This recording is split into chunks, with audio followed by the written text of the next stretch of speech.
Hey everyone, and welcome to my walkthrough for Phase 6 of the Dragonsong's Reprise Ultimate. In this one we're going to be fighting both Nidhogg and Hallowed. One important thing to note is that whenever someone dies to a Hallowed mechanic, Hallowed is going to be enraging and he'll get a damage up buff, which will just start one-shotting people with his auto attacks, and he'll also get a damage received down buff.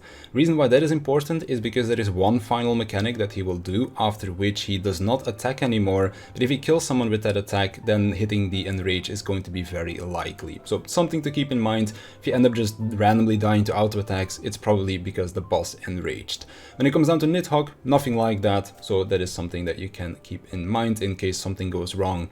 You'll probably know what you died to. So, first thing that's going to happen is both bosses are going to be landing on the arena. You'll want both of your tanks to grab aggro of these bosses, as they will both be auto attacking. And then right after that we go into the first mechanic. Now this mechanic has a couple of different things that you have to pay attention to. 6 players, those that are not the tanks, are going to be tethered. We will get 3 tethers from Nidhogg, 3 tethers from Hallowed. Nidhogg's tethers will give a fire debuff, which will later turn into a pyretic debuff, the one that if you're moving or doing actions that you'll take very big damage, and the Hallowed one is going to give you a ice debuff that will turn you into an ice statue after it times out. Luckily enough, we can cancel out these 2 debuffs by stacking tethers together, so that's why you'll see everyone moving to the south of the arena with their tethers, because they're going to be stacking these up. The way how we did this is we had 3 players take a static position, so they'll always be there. They're like the anchor players, and then we have 3 players that are going to be the flex players, so that they will kind of move up and down in the list, kind of where you need to go. In terms of these save spots, I'm going to be switching over to Photoshop right here and also make my mouse cursor a bit smaller. This is kind of what the arena looks like on the bottom. The first save spot is going to be right here, the second save spot is here, and the last save spot is down here. The way how you can see where these save spots are, outside of just looking at where I placed my dots, is you can use the arena itself. So the first save spot is below this like pile of garbage tiles, I guess you can call it. The second save spot is going to be looking at these tiles, because they kind of have like a diagonal line going through them. It's going to be on top of those piles. And then for the final save spot, you're looking at these square tiles. They kind of have like white markings on the inside of the tile. You want to stand at the bottom of those tiles. So, garbage piles, diagonal line, square, those are your 3 save spots. Bottom of the garbage pile, top of the diagonal line, bottom of the square tile. That's how you do your positioning for this one. And then you'll want 1 player on each of these to like essentially have 1 fire tether and 1 ice tether. These tethers are also going to be distance based, so as you can see when they go out, probably, let's rewind real quick. No, everybody was already far enough away from each other, but they are distance based tethers. So if you're close to the boss, they are going to be like a purple tether. You need to make sure that you break them by running far enough away from the bosses. On top of that, your tanks are also going to be doing something, and that is a tank buster. Now, depending on how their mouths are looking, the tank busters are going to be different. So there are 3 possibilities here. Both mouths are glowing, which means a double tank buster, that one needs to be shared. So in this case we got both mouths are glowing, so we're going to be sharing the tank buster in the middle.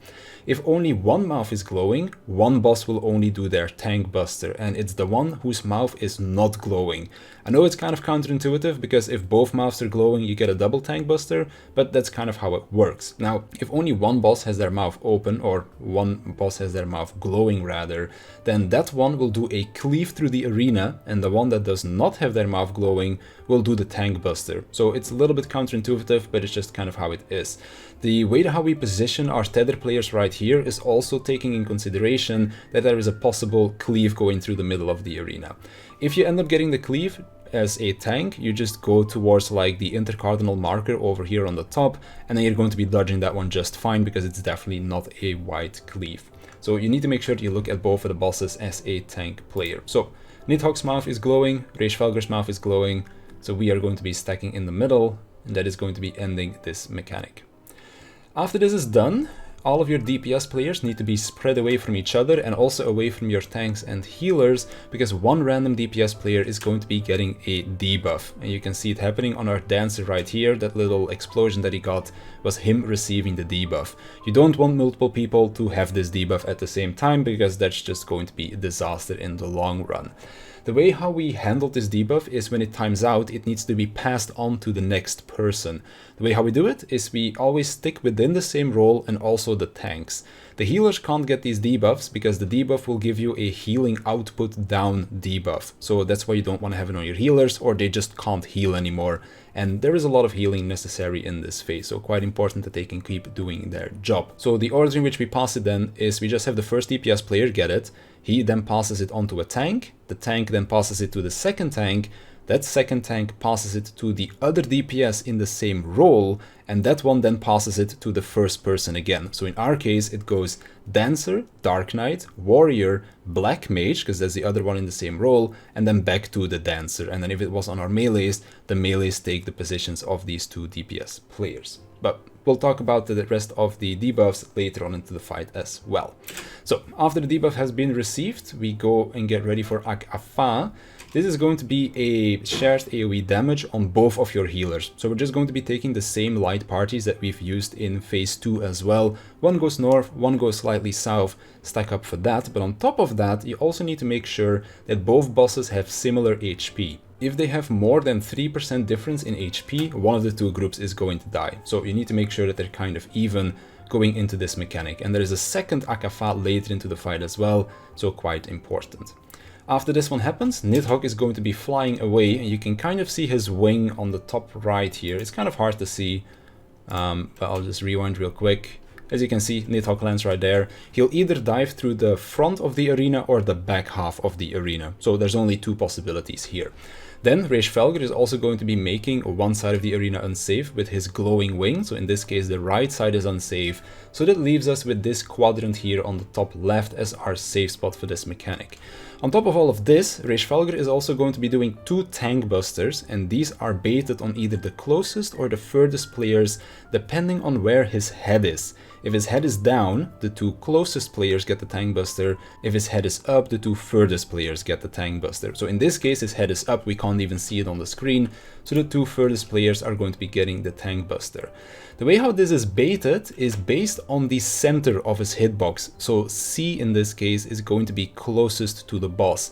So if you're going to be the group right here, for example, and you're trying to dodge this tank buster, don't stand in the corner right here, because if you're in the corner and the tank that is staying closest is like on the edge of the hitbox, it's possible that the group will get the tank buster. So keep that in mind. If you're baiting close, go into the hitbox. If you're baiting far, go out of the hitbox essentially, and you should be fine. And then of course, don't go too far because you do not want to get hit by Nidhogg. So we have both of our tank busters, the dash and then the wing cleave, and that resolves the mechanic. After this mechanic, first swap is going to happen, so our Dancer and our Dark Knight are in the middle of the arena to swap the debuffs. And that happens right here. Then we are going to be going into Wroth Flames. This has a lot of stuff to it, so I'm just going to play it once, and then I'm going to try and explain every single part of this mechanic. The first thing that's going to happen is we're getting debuffs. We have 2 players with a white debuff, we have 2 players with no debuff, and we have 4 players with a black debuff. The black debuff is going to be an individual AoE, so those players need to be spread away from each other, and the white debuff is a shared AoE. So we are having the players with no debuff stacked together with a white debuffed player. Then Wroth Flames is going to be diving through one part of the arena, you can see him right here on the right. Then Nidhogg is going to start casting Akmorn, and then we also have these 3 balls spawning on the arena as well, which are going to be doing plus AoEs through the field. So we find our safe spot, we use literally all of the mitigation that we have. Like, I'm not kidding here, we have Feint, Reprisal, Addle. The Feint actually dropped already, but that was supposed to be there as well. So in this case, what you're seeing in the background is Reprisal, Addle, Succor, Seraph Shields, Mantra to buff the shields, Expedience from our Scholar, Shield Samba, Temperance, and Dark Missionary. That's all the mitigation that we threw on this, because that's pretty much everything that we have. The only thing that's missing here from our mitigation is Shake It Off, and that is because I used that on the Akh Afah earlier to this mechanic. So literally everything in the kitchen sink is being thrown at this, because this hurts like a bitch. So this is going to also hit us 4 times as we are dodging these AoEs. At the end of this, we need to spread for our debuffs, and then Nidhogg is also going to do Hot Tail or Hot Wing, random which one he does, and that is the end of this mechanic. So a lot of things going on, let me explain using my beautiful picture that I created right here. So the boss that you can see here on the top, this is going to be Nidhogg. This one here on the side is going to be representing Raish Felger, and then the 1, 2, and 3 are going to be our explosions. Now the explosions themselves always happen in a plus shape. So if the first one goes off, it looks like this. If the second one goes off, it looks like this. And then of course the last one goes off, it looks like that. So that's how the explosions work. Now, to find our safe spot, we always want to be closest to Nidhogg to start our dodge. So essentially this line right here is going to be representing Nidhogg. That means that this, and this are our 4 possible starting positions for this mechanic. So that's the first thing that you want to know. Those are like your 4 possible starting positions. Second thing is you can only have 2 possible locations where you're going to be starting. One is going to be in line with the second explosion. The other is going to be opposite of the second explosion. So in this configuration with our 2 being right here, it means that we only have these 2 as our possible starting positions. Now, also taking Raish Felger into account, our little dragon over here, he is going to be diving through the arena. So that means that this tile right here is not a starting safe position, meaning that we can only start down here in the bottom. And I think this is very close to the configuration that we had, that you saw in the video. It's just that Raish Felger was on this side of the arena instead, but he's still diving through the same part, so that stays the same. So in this case, what we did is we started here, then we ran up like this, up, and those were our 4 Akmorns that we dropped. They also leave behind puddles, so you do want to make sure that you drop these before you reach the middle of the arena. Now, we'll also just take up some other possibilities that we can have. So let's say, for example, that Raish Felger is starting in the middle. You don't have to care about Raish Felger at all. The middle tiles are not possible starting positions, so that's why you don't have to care. If he was, for example, starting in the back, then we do have to start in the front. So, for example, in this position, we would go like this, and that would also be fine. Now, the reason why we can't start on 2 or below 2 is because I'll just reset where Raish Felger is. We don't have to care about Raish Felger anymore. But the reason why we can't start here, for example, is if we go 1, 2, 3, 4, it means that by the time that we hit our third drop right here, the second explosion is going to go off. So that's why we can't do that. That is why we will always want to be starting either next to 2 or all the way on the other side of the arena of 2. So that's kind of how that works. So if I, for example, were to change where 2 and 3 are, so let's say that 2 is here, and then we have 3 over here, it means that our possible starting locations are going to be either on our 3 explosion right here or down here next to our second explosion, horizontally next to our second explosion. And then again we have 1, 2, 3, 4 if we go like this, or we have 1, 2, 3, and 4 if we were to start on the back. Again, it depends on if Raish Felger is in the front or not. As long as Raish Felger is not in the front, you can always do an uptime pattern, because as I said, in this case you go 1, 2, 3, 4, and then if I were to say, let's say that we have our 3 go down here and we have our 2 up here, then we can still do uptime because we can start here 1, 2, 3, and 4. And then of course, if Raish Felger was diving through the front, we go 1, 2, 3, 4, and then that takes care of the mechanic as well. When it comes down to the debuffs, we have fixed positions for those. We have our light debuffs go left, we have our black debuffs go right. You can do it color-coded, like black goes to Nidhogg, because Nidhogg is a black dragon, white goes to Raish Felger, because Raish Felger is white, but that just adds an extra layer of thinking. This way you don't have to care where the dragons are positioned, you just go light is left, black is right, and that takes care of that.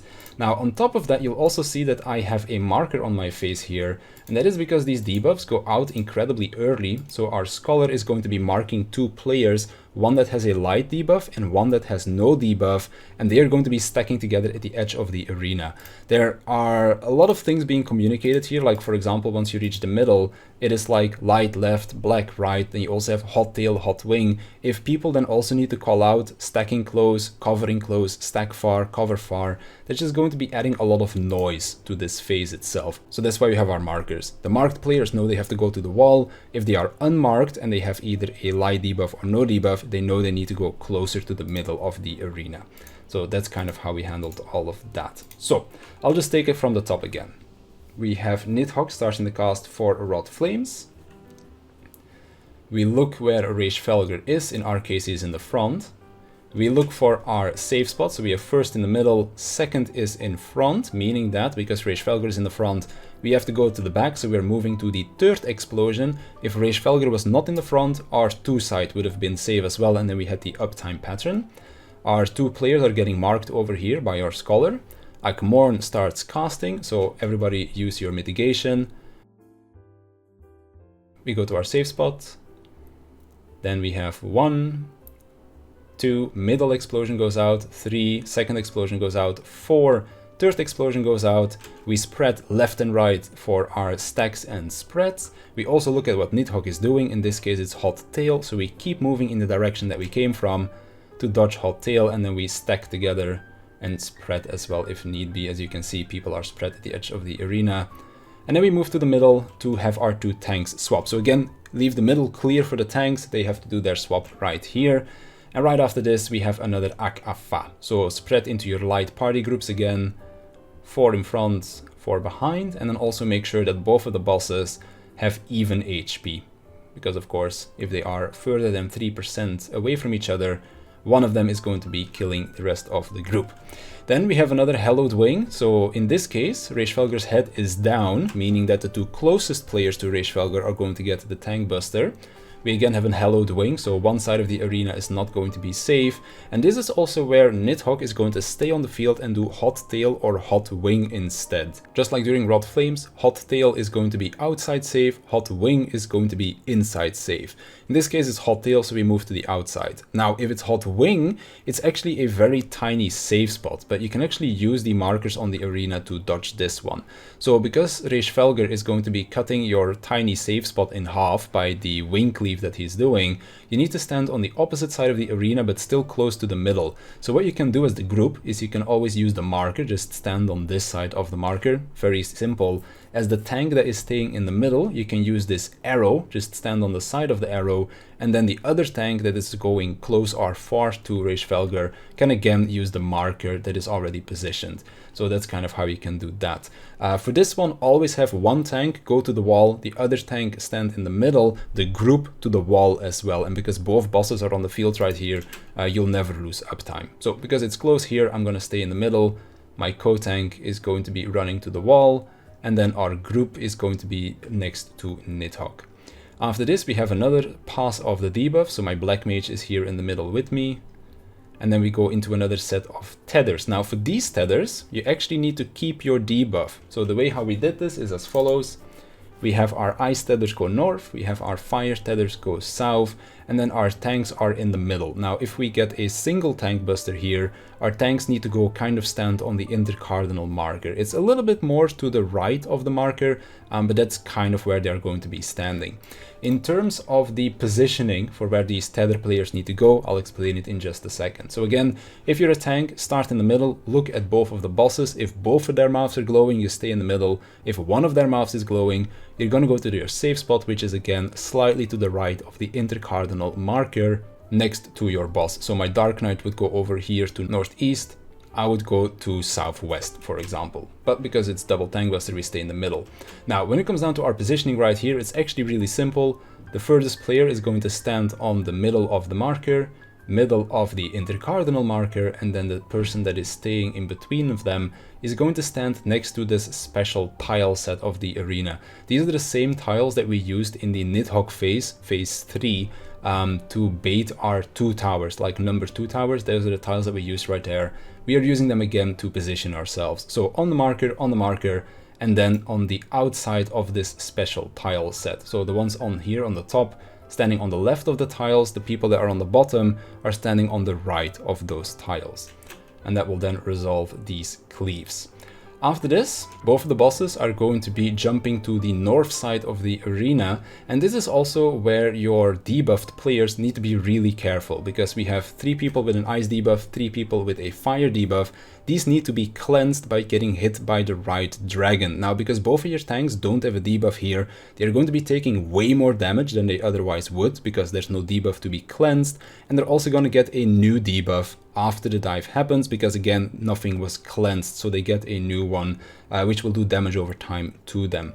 Because there are so many tank busters in this phase, we decide to invuln right here. It is possible to not use your invulns, but honestly, just make it easy on yourself and use your invulns right here. It's going to be a lot easier for you, and it also means that you can do damage.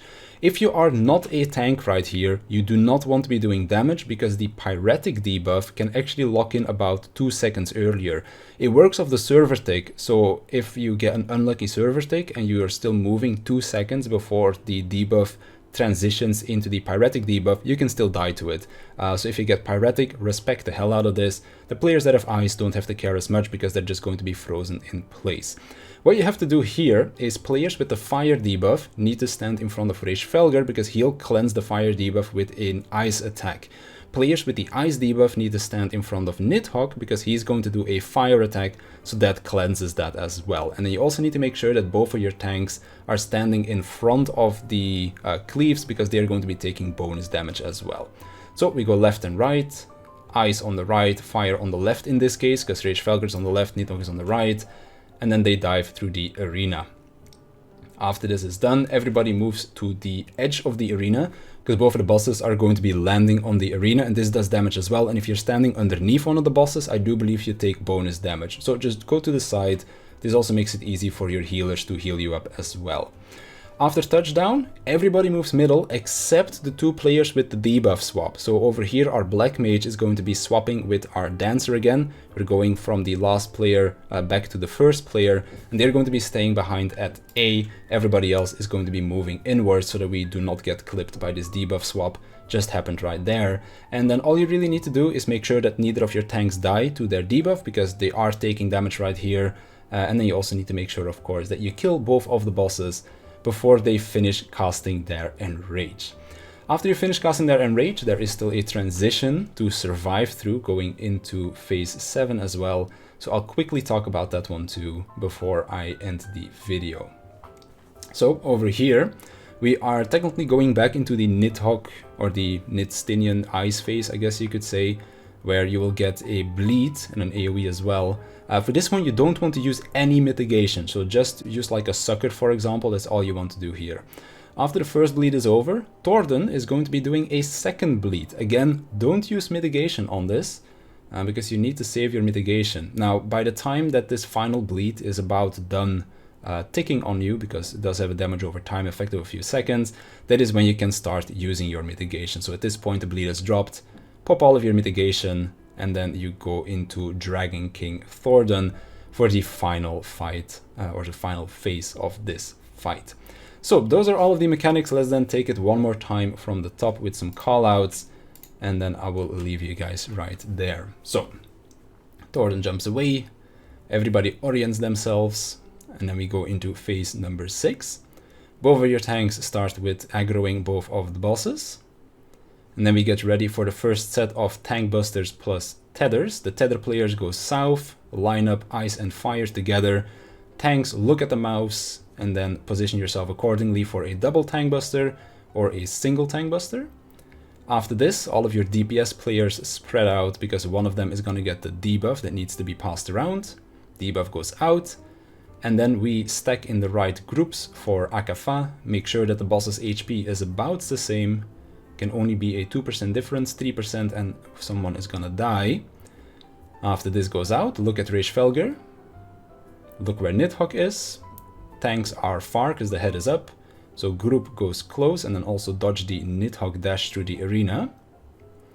After this we have our second swap, so Dancer is swapping with our Dark Knight over here. Then we get ready for Wroth Flames. So as soon as it stops casting, we look at our debuffs. So everybody gets their debuffs, so look for Wroth Flames, it's going through the font. Look for where your initial starting position is going to be. Players are marked for the stacks as well. 1, 2, 3, 4. Players spread out for their debuffs, hot tail, so make sure you're on the outside of the arena. After these go out, tanks to the middle because they are going to be swapping their debuff. After this debuff is swapped, make sure that you stack into your 2 light party groups again for Akh Afah. Also make sure that both of the boss's HP is about the same, because of course, again, 3% and people are going to die. After this, look at Hraesh Felger again. Left side of the arena, tanks are close, hot tail from Nidhogg, so we need to be on the outside of the arena. After these tank busters are done, we're having another swap, so I'm going to be swapping with my Black Mage right here. After the swap happens, we again get ready for a second set of tethers. This time around, Ice tethers go north, Fire tethers go south, and we have our tanks take their tank busters either again both in the middle or next to the safe spots next to your tethers. After this, we look north, look which dragon is on which side, tanks in front, with a cooldown or an invuln, and then also Ice players in front of Nidhogg, Fire players in front of Hraesh Felger. Go to the edge of the arena, heal up for touchdown. After this, we leave behind our 2 range players because they are going to be swapping the final debuff, and then we are also going to be DPSing down the 2 bosses before they finish casting their Enrage. And that's going to be the end of this phase. If you have any more questions, then feel free to leave a comment in the comment section down below and I'll definitely get back to you. But for now, I want to thank you for watching. I want to thank my Patreons for their support, and I'll see you in the next one.